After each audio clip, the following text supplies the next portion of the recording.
Welcome to What's Up With That. This is a weekly installment that we're doing every week here at 26 2nd Avenue in Manhattan. We're investigating various unusual phenomenon in our everyday world, and we're trying to do it looking at it from different angles. And we're also giving the perspective that the ancient Vedic literatures give on these particular topics.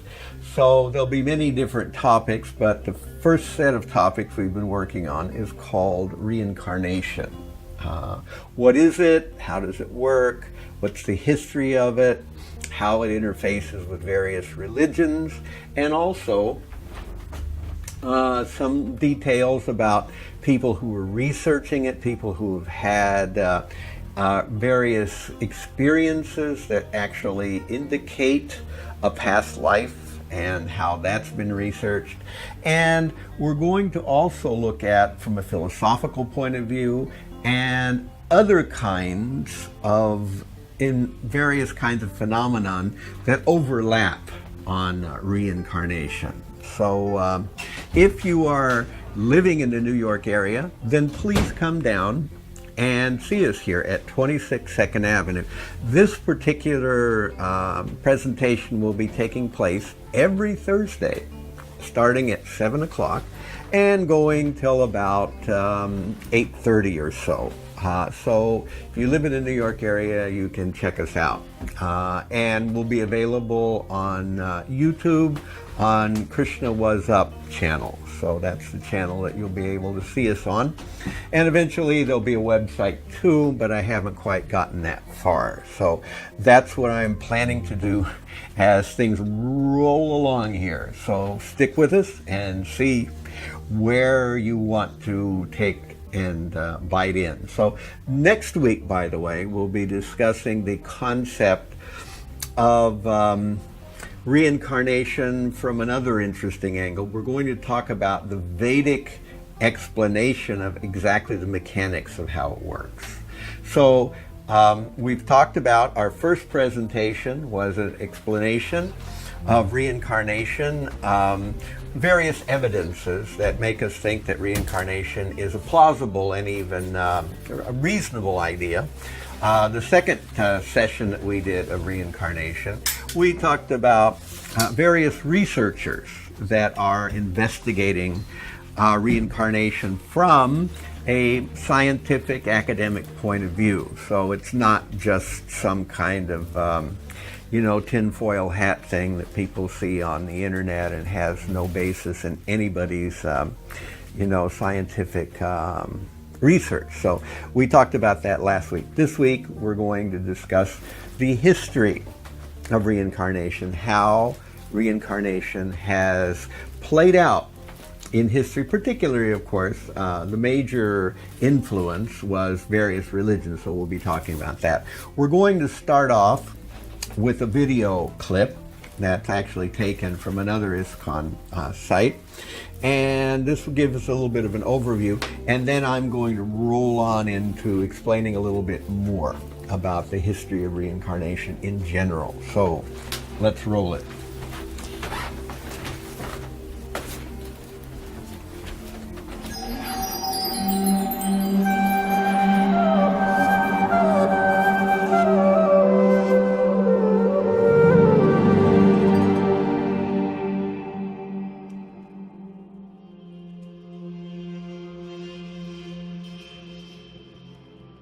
Wisdom traditions like Buddhism, Jainism, and Sikhism have always considered reincarnation a central tenet of their worldviews.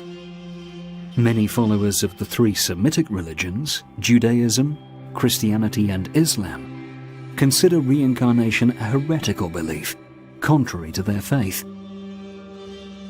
But this condemnation of reincarnation does not originate in the Semitic scriptures. For example, anyone who reads the Bible will find that it neither explicitly advocates nor directly rejects reincarnation, a stand that is similar to its stand on the doctrine of the Trinity. What is important is that some verses, like John, chapter 9, verse 1 and 2, And Matthew, chapter 17, verse 9 to 12, do acknowledge reincarnation.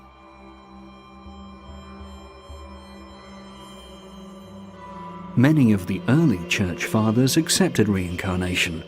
Origen, the Greek Christian priest, by far the greatest thinker and biblical scholar of his day, is a prominent example. Christians nowadays rarely believe in reincarnation. Certainly the Catholic Church doesn't believe in reincarnation. But one of its most famous saints, arguably its most influential teacher, St. Augustine, wrote a book on free choice of the will. And in that book, he talks about possibilities for an afterlife. And one of the possibilities he entertains is reincarnation. And he doesn't rule it out. And this is, to my mind, it's been neglected. And something that has to be discussed more, I think, by Christians. Dr. Geddes McGregor, a Christian theologian and emeritus distinguished professor of philosophy at the University of Southern California, in his book Reincarnation in Christianity, describes in detail the unfortunate happenings that led to the exile of reincarnation from official Christian dogma. Many Christian scholars consider the edict against reincarnation controversial and inconclusive. For example, the globally renowned Swiss Catholic thinker Hans Kung, in his book Eternal Life, advocates not only the acceptance of reincarnation in Christian theology, but also its elevation to a central issue. Like the Christian Bible, the Hebrew Bible and the Quran are also relatively silent about reincarnation. The Islamic scholar Nader K. Mercer, in his book Reincarnation and Islam, has shown how belief in reincarnation is not incompatible with the Quran and overall Islamic doctrine. Well, in my research of reincarnation, I found that reincarnation has been part of mystical Judaism for centuries, the Kabbalah.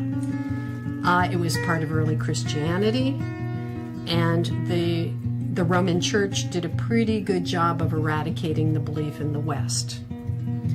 So there is precedent for believing in reincarnation. A lot of indigenous cultures have had a belief in reincarnation, and if you do a survey of all the beliefs around the world, almost in every place, in every isolated place across the world, some concept of reincarnation has emerged.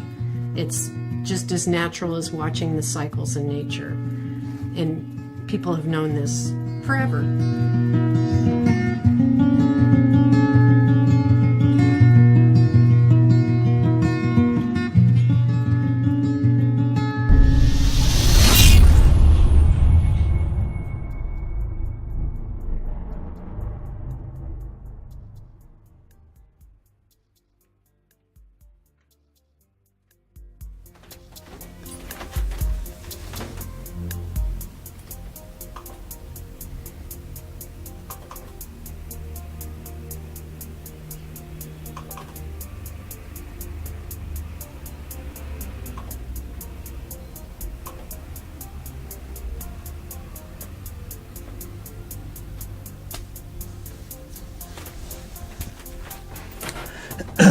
So, as I've been saying, this series is called What's Up With That?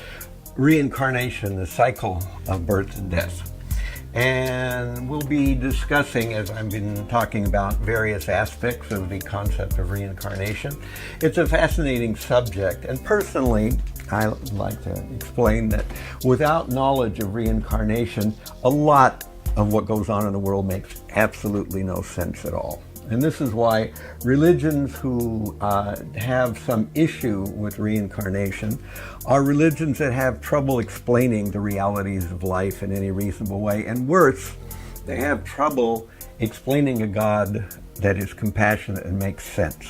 So what I want to talk about now is we discussed some of these things in the last few episodes, but I want to talk about reincarnation in history here, that we have reincarnation as a explanation of how the body is not actually the self. We in the Western world think of the body in materialistic terms, and these materialistic terms many people believe is all she wrote. There's nothing more to it, but this is a false notion, and there's no scientific or philosophical evidence for it.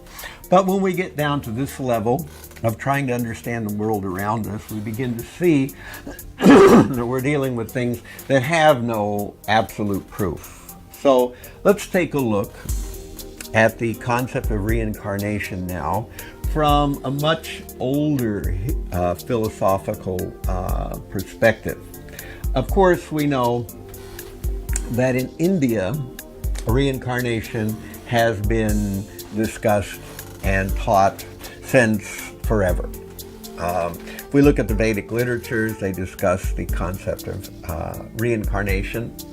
And for instance, the Bhagavad Gita, which we're going to look at in just a moment here, the Bhagavad Gita actually describes the process of reincarnation. And that was written 5,000 years ago. Some modern academians, they discuss the concept that maybe it wasn't written that long ago, but there's no real proof that it wasn't written that long ago. The Bhagavad Gita itself describes the Battle of Kurukshetra, which took place around 3000 BC, so that's 5,000 years ago, older than most of our recorded literature from any other tradition, religion, or what have you. So the Vedic literatures, particularly the Bhagavad Gita, they uphold reincarnation. Now, the biggest competitor and the biggest proponent of reincarnation is the Eurocentric Christian culture, which we're going to talk about, but not in this particular section. That'll be in a later section where we discuss particularly the history of reincarnation through the eyes of Christianity and Eurocentric culture. Generally, when Western people are introduced to world history, they're introduced to world history through the eyes of Eurocentric culture.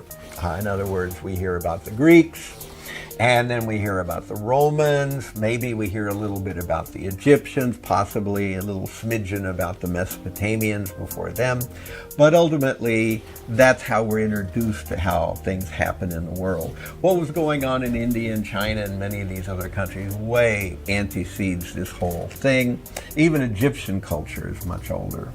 But we don't know the philosophies of these cultures, but we do know the philosophy of Indian culture. So in indigenous cultures, we see that many of the Indians and indigenous people on the islands and other places, especially in Africa and other places, they have a notion of the body being a temporary vessel and going from one body to another.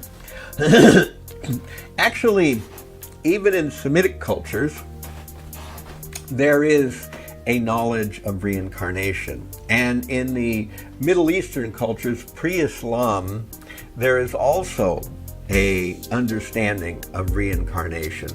So these ideas are a part of the fabric of ancient thought.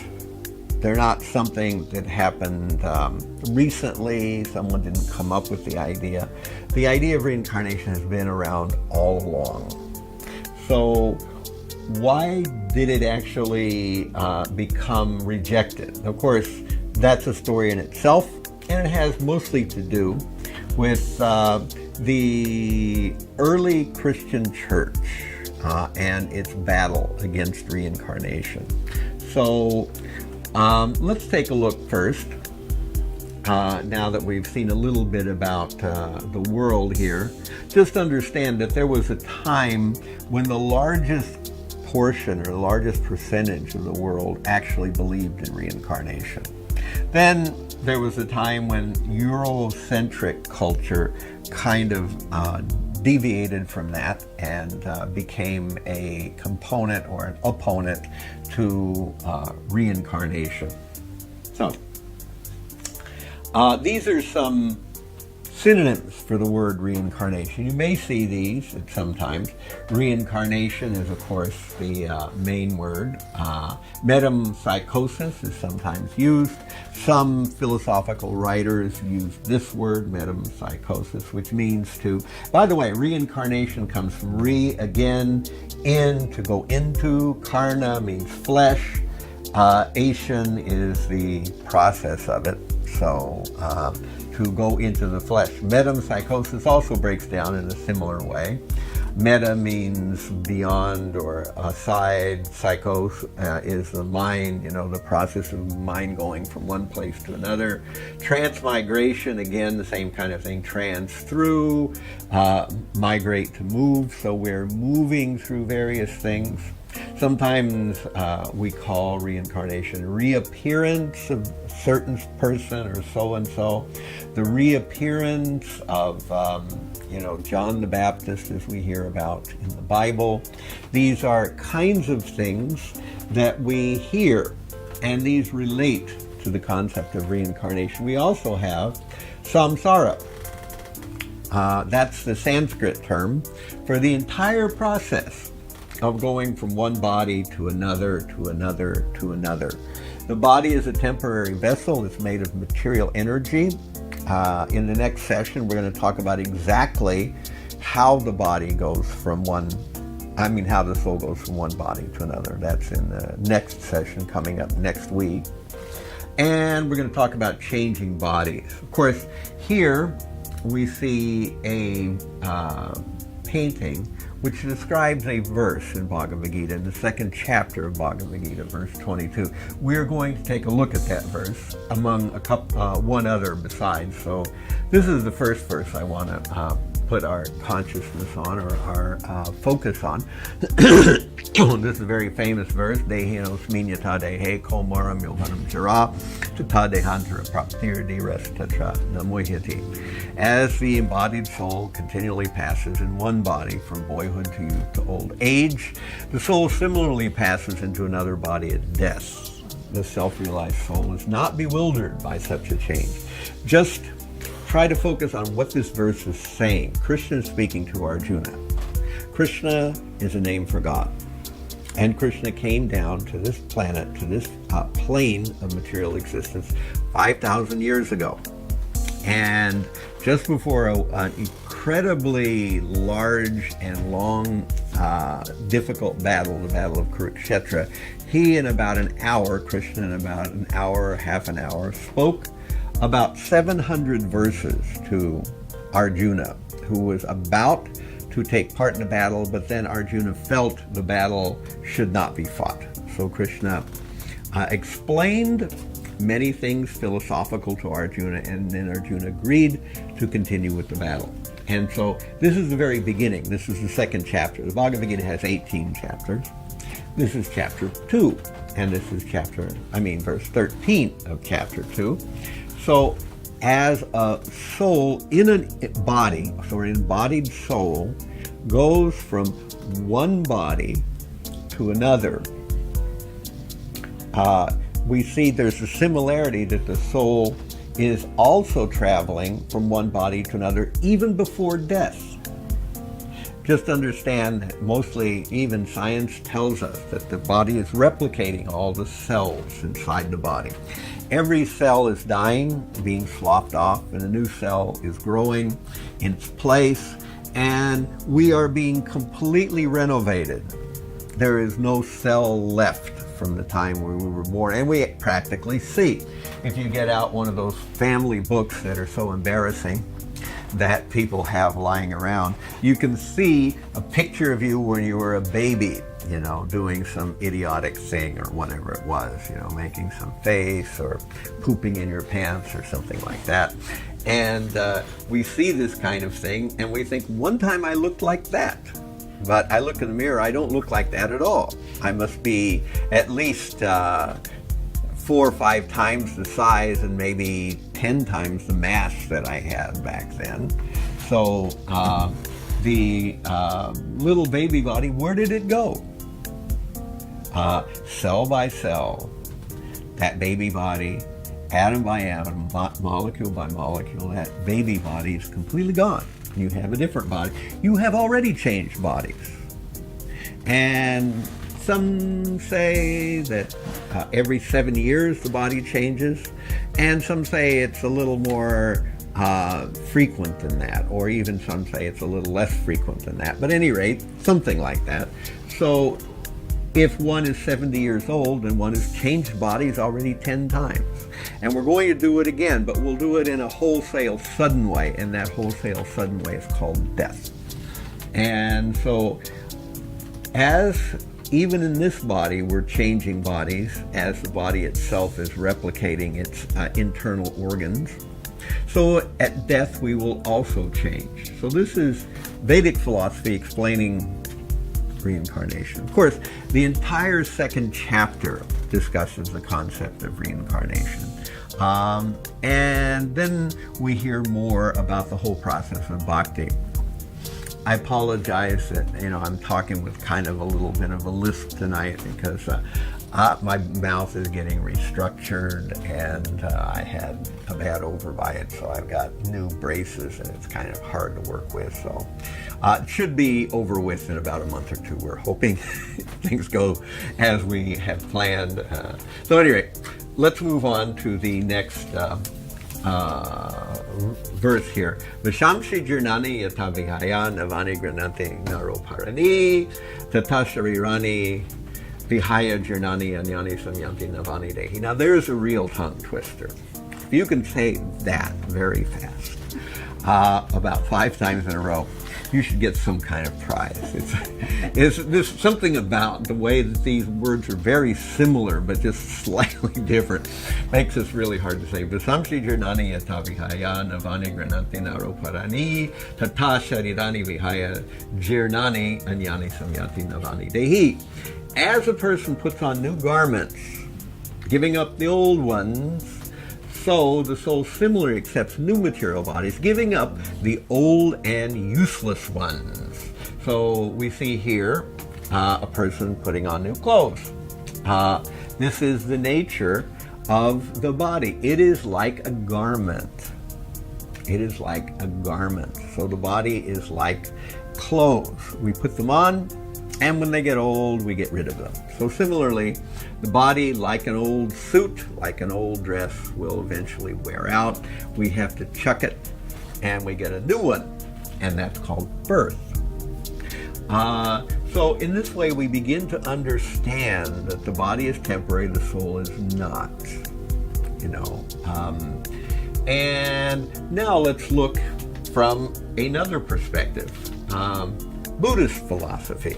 Now here, in a book called The Reincarnation Controversy by Steve Rosen, or we call him Satyaraj,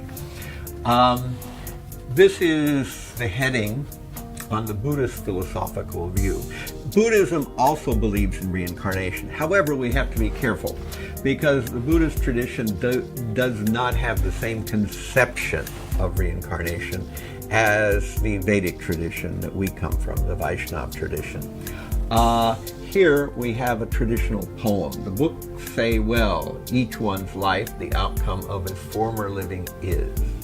The bygone wrongs bring forth sorrows and woes. The bygone rights breed bliss. So this gives us the idea of karma. Karma and reincarnation go together. They are part of the same process. What we do today is fashioning a future life, a future existence. What we do today is fashioning a future existence.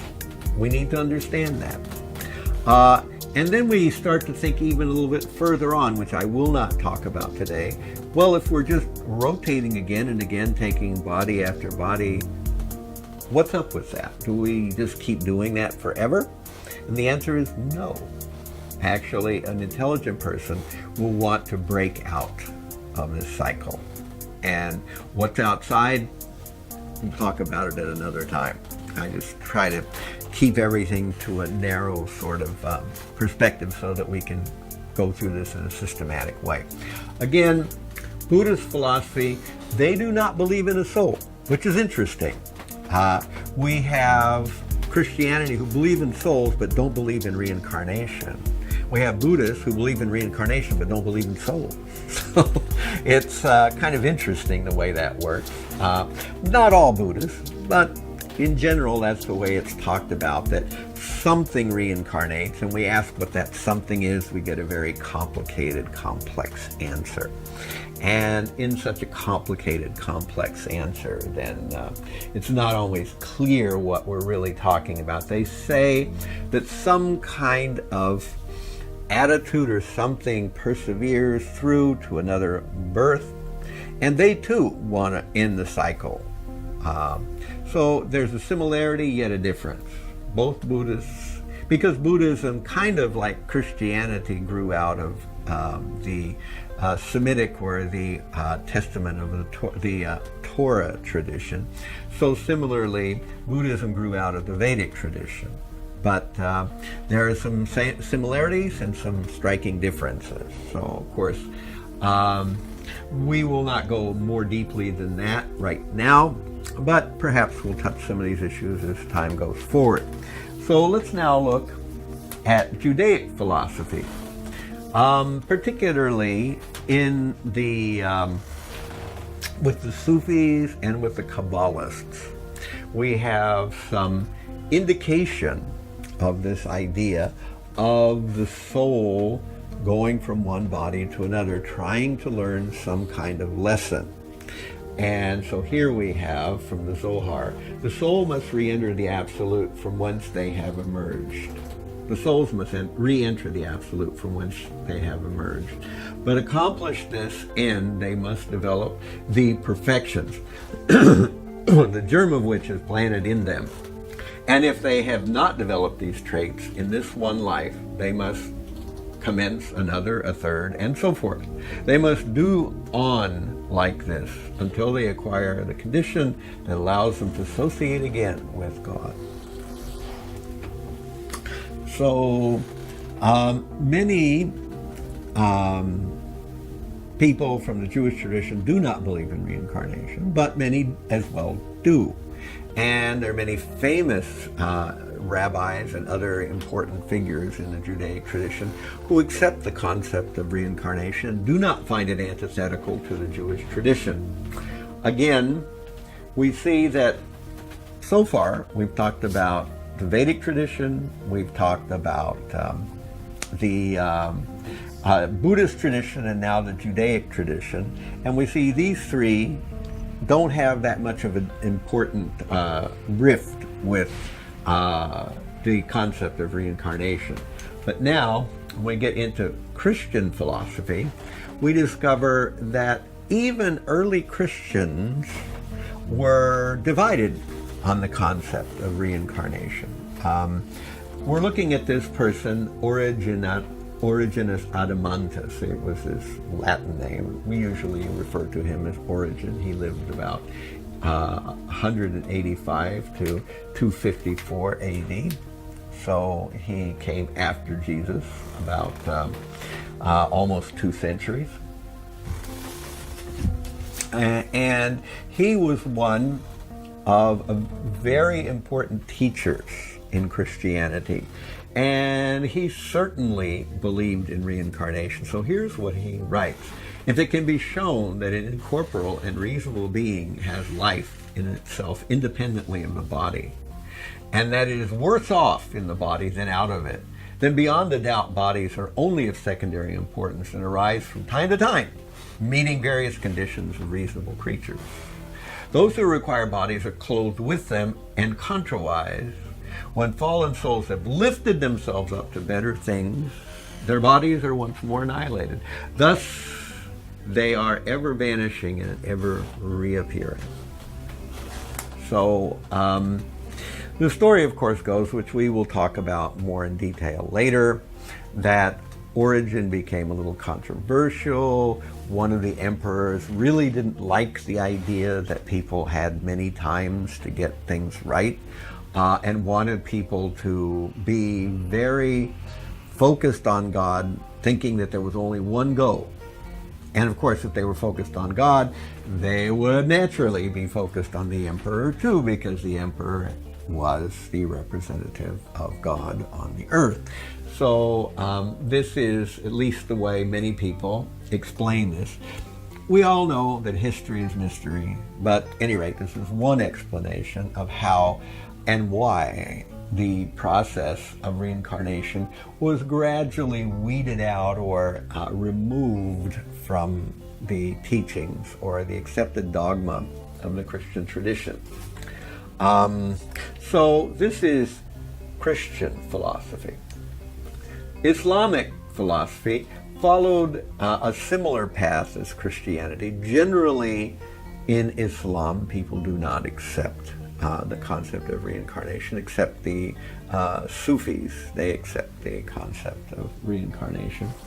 But here is Rumi. I didn't put his name up there, but that's Rumi. I died as a mineral and became a plant. I died as a plant and rose to an animal. I died as an animal and I was a man. Why should I fear? When was I less by dying?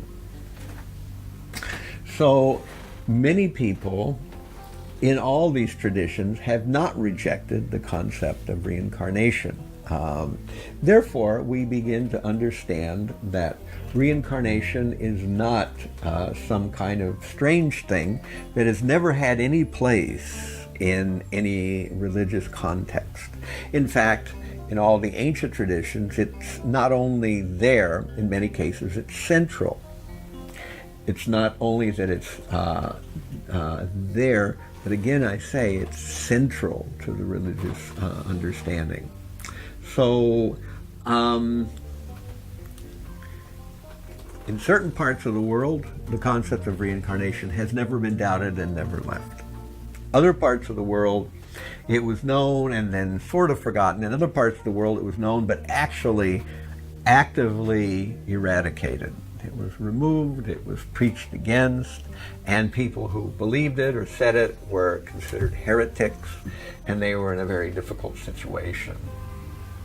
So, largely, it was rejected by European Christianity.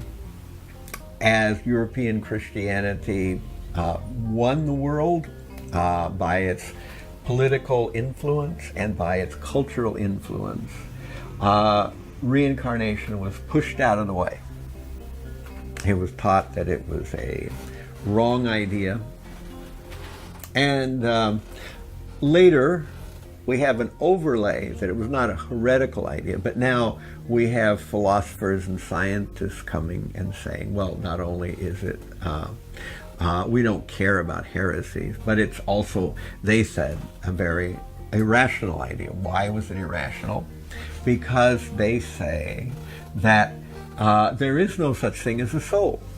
So this is not only, materialism, but this is atheism as well, all nicely wrapped together. We have these two things going together, this idea of complete materialism, that there is no self other than the brain, other than the electricity going through our head. And when that electricity stops, so do we. Completely, absolutely, it's over. That's all she wrote. And so this kind of attitude has been presented as our modern view. And some people accept it without question, but it certainly has no absolute scientific basis. It's a circular argument. It's usually said that materialism is the explanation of everything in material terms. So if everything's described in material terms, there's no room for a soul. And there's no room for consciousness. That's why modern scientific thinking not only rejects the soul, but it doesn't even know what to do with consciousness, which is not nearly as controversial as the soul. But if you reject the soul, you have no understanding of consciousness, because the consciousness is actually coming from the soul. It's something that's not material. And we've talked about that a little bit. We talked about in the first episode, we talked about this idea of people seeing their bodies from outside, out of the body experiences. We've talked about people having near-death experiences. So OBEs and NDEs, sometimes they happen when a person is in cardiac arrest or in an accident or some disease or in a coma or some other kind of thing of that nature. And a person should be completely clicked off. There's no blood being pumped throughout the body. The heart is completely stopped. So where is the electricity for the brain? There is none. The EEGs are flat. So essentially, the person is about as close to being dead as you could say, and if they did not come back from that state, we would have said they actually are dead. But in some cases, after a person goes through an episode like this, their electricity starts back up, their heart starts back up, and then they talk about what they experienced during the point of time where they shouldn't have been experiencing anything. They were essentially dead as it gets. But unlike most who die and don't come back, some people do come back. And they describe floating over the operating table. They describe what the doctors are doing. They describe what's going on the floor above them in the hospital. And Dr. Michael Sabom and others have done research on these kind of things. And it's not that it never happens.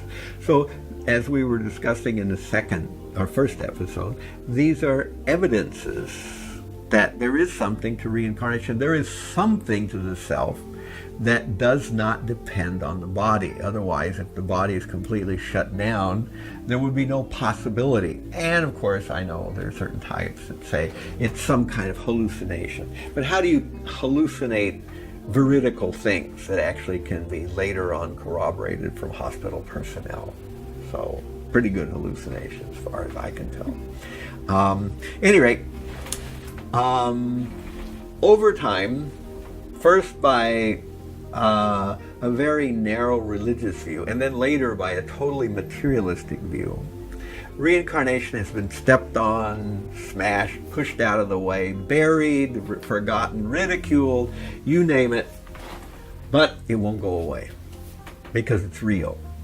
That's why it won't go away. So no matter what these kinds of people say, there's a lot of evidence.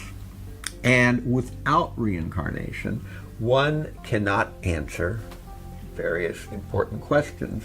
And this is what brings me to this next slide here. And this is what I'll end with today. Questions without answers. If one does not believe in reincarnation, of course, if you're a rote, complete atheist and you're a materialist, then these questions all have answers, and that answer is that there's no answer. Great answer for everything. Why do children suffer? There's no answer for that. We live in a world where things aren't supposed to make sense. They weren't created by anybody, therefore nothing makes sense, and we should just get used to it. But for people who have a religious background, that believe in God in some way, shape, or form, these questions have no answers. And the reason they don't have any answers is because we have eviscerated reincarnation from the consciousness of the people who follow that religion. Why do children suffer? They suffer because something they did in a past life. And even if a child dies at age 1 or 2 or even 3 days, that child is immediately reincarnated into another body somewhere else, and that progress goes on. The show doesn't stop with any particular life. The succession of karma, the succession of episodes that go as a person's life are just momentarily focused in a particular frame, in a particular place, with a particular name, with a particular family, with a particular language, etc., or culture. But when we leave this body, we pick up a new name, a new culture, etc., etc. So why do children suffer? Because children are not innocent the way we think they are. They are unable to perform any, usually at least, they're unable to perform any really diabolical act because they just don't understand how the world works or how their senses even work. But at the same time, they may be living through the backwash of things they did in a previous life.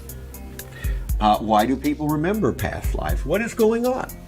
How is it that a person under hypnosis or a child comes forward spontaneously and describes who he or she was in a past lifetime? And having described who she was in a past lifetime, we can write down notes and then go and find that location, that person, that family, and discover that the things the little child is saying are in fact correct. How does a child come by this knowledge? Of course, where is the sense of impartiality with God? We see children are born in poor families, rich families. Children are born in families of very good areas where things are politically stable, the economy is nice. Other children are born in areas where they don't even have water, what to speak of clothing or what to speak of good medical attention or anything to eat. And they may be born to someone who doesn't know how to take care of them. They may be born to a woman who is dependent on some kind of narcotics or something else, you know. So in this way, where is this sense of impartiality? How is it that one child gets such an easy time of it and another child is born in such a difficult position? Makes no sense unless you understand past lives. Where is divine justice? We see sometimes people die without ever reaping the negative results of their iniquities. And where is this justice carried out? In general, all over the world, human beings have this sense that when someone deliberately causes suffering to others, they should somehow or another get punished for that. It's a part of every society, it's a part of everyone's thinking. So because we think like that, this is the divine justice meter that we all have in the back of our mind. So as a result of that, we want to know, where will that justice finally get meted out? Of course, maybe it won't be meted out in this lifetime. Maybe we won't see it, but it'll be there.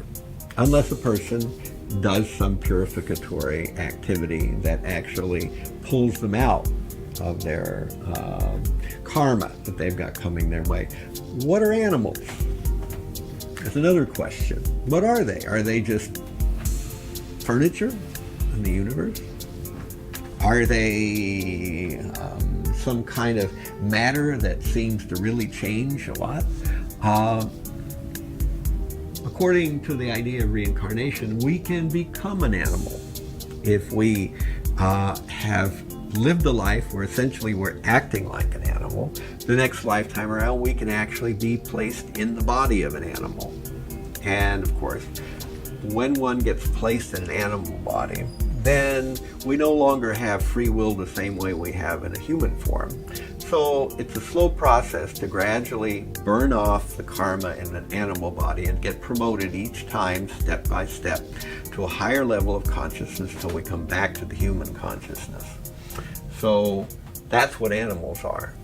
They are souls just like us, but they're in a body that can't express itself the same way we can. They're in a body that doesn't have the scope of free will or the intelligence to manipulate the world around them in the same way that our consciousness, our bodies do. So that's what animals are. Why should we just get one chance? That's a strange concept. Every human society, usually for any test, you get a chance to do it over at some point or another. Maybe it's not right away. Maybe you have to go through some situation to be able to redo it. But here we get this idea that we have one body, one life, one test. We either fail or pass. If we fail, we failed for good, not just for one life, but for eternity. How do we explain a God in a reasonable way when we accept these kind of strange ideas? Why are some children given godly parents and other children are given parents that are atheistic or even demoniac?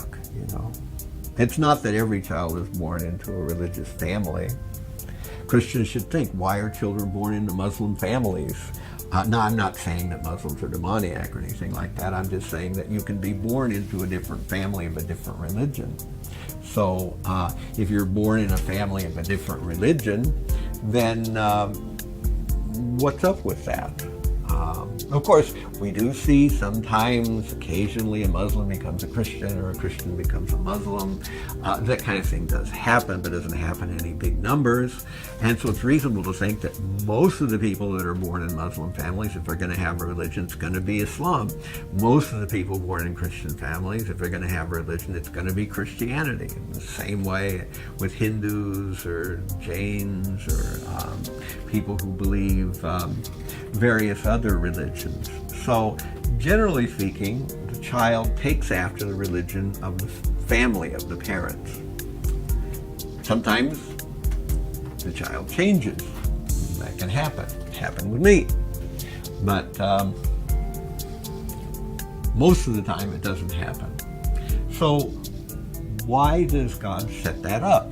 Some children are immediately given a lot of care and training in a particular religious tradition, and others not.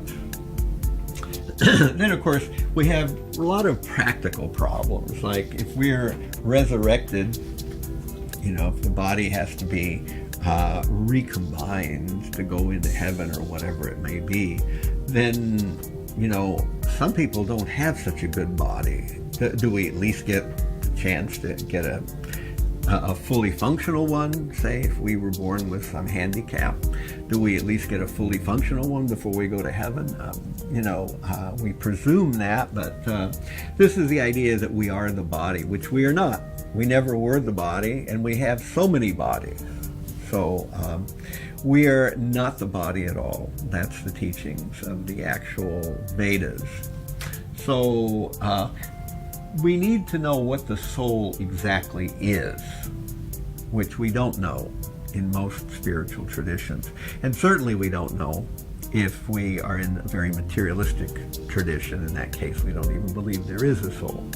So these are questions without answers. If we take reincarnation out of the thinking that we have about the world around us, if we take it out, either as materialists, as atheists, as scientists, or as narrow-minded religionists, we will discover that suddenly we are beset with numerous problems that have no answers. And there's no way to come up with good answers. This is an indication that reincarnation is central to understanding the world around us the way it really is. So at this point, I'm going to basically wrap it up here for this particular session, and I'll take some questions if we have any from our studio audience here. We want to kind of, I want to make a kind of presentation and then see if there's any particular questions or comments or whatever. And eventually we'll kind of work this into more of a dialogue. But at the beginning here, I wanted just to outlay some various ideas because I'm speaking to two audiences. I'm speaking to people here at 26 2nd Avenue in downtown Manhattan in New York, and I'm also speaking to our audience out there in YouTube world. So, any questions?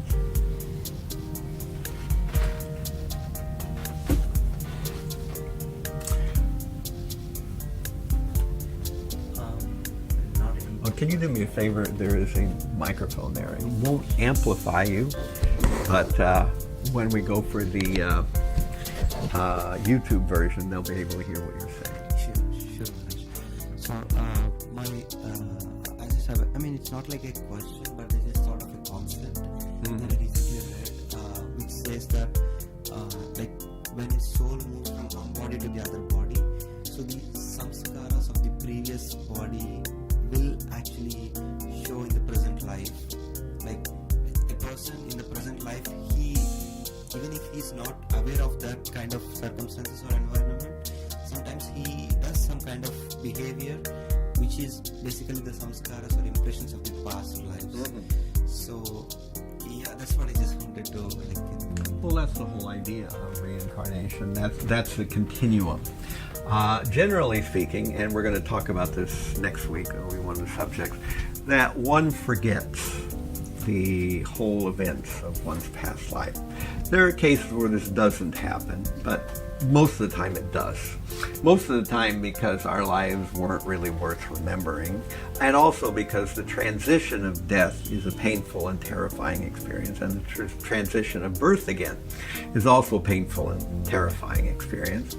And as a result of that, our minds are swept clean, generally, of our whole past remembrance, although elements of our memory might remain. However, what is not erased is our habits and our desires. And as a small child, a person remembers not so much as far as what they were really hoping for or what they were really longing for or focused on in their past life. But around adolescence, the supersoul reminds the being, the child, of what he or she were thinking about in the past life. And suddenly the child thinks, oh, I need to be a pilot. I want to join the Army. I just really can't live without tractors and dirt. I want to get out there and be a farmer, these things just pop up. And children have various different things, that they come across. And this is because the samskaras, as you call them, which is what the Sanskrit term is, of the impressions of a past life, we carry that as a continuum. Our consciousness is a continuum, but we also carry our habits, some of them, our preferences, some of them, into a new life. Of course, some of them get knocked away, but what we were focused on in one lifetime generally tends to be what we're focused on in the next lifetime. And in this way, there's a continuum. Of course, as we were discussing in the first session, actually I think it was the second session, that people under hypnotic regression can actually remember details of a previous life. And for people who were properly hypnotically regressed, almost anyone can begin to describe what they were doing in a past life. Although the conscious mind doesn't remember, through the connection of the soul, one can actually travel into a past life experience. And this was a technique used by some modern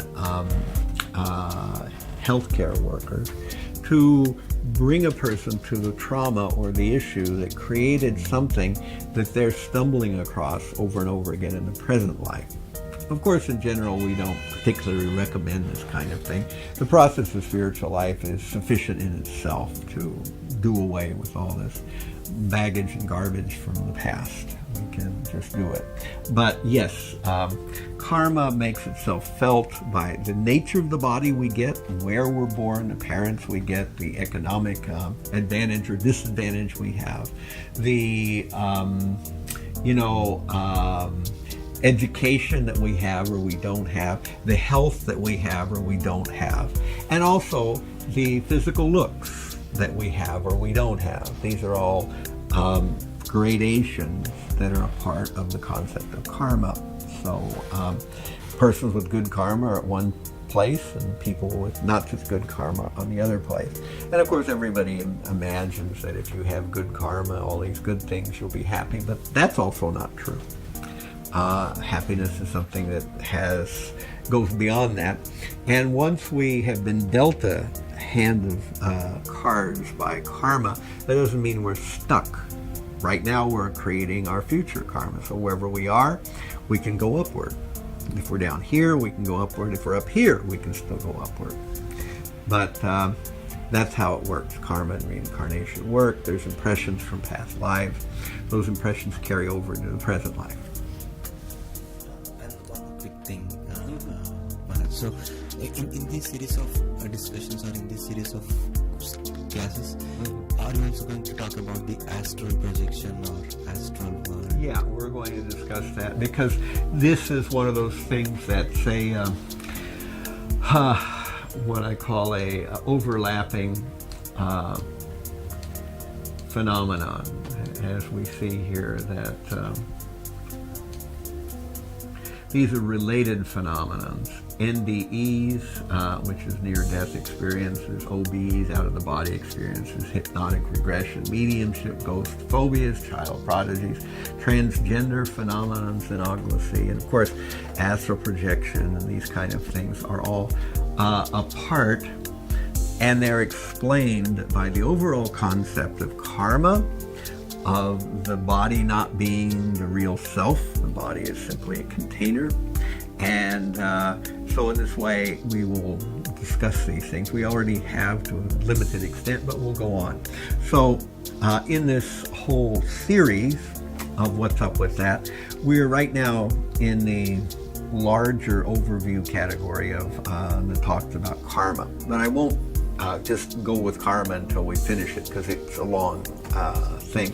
We'll break and we'll do other topics as well, like cosmic origins and other kinds of things, or situation. We'll talk about ancient civilizations and ancient constructions, and can and anthropology, how that also relates to the debate. We'll have a lot of other subjects involved too.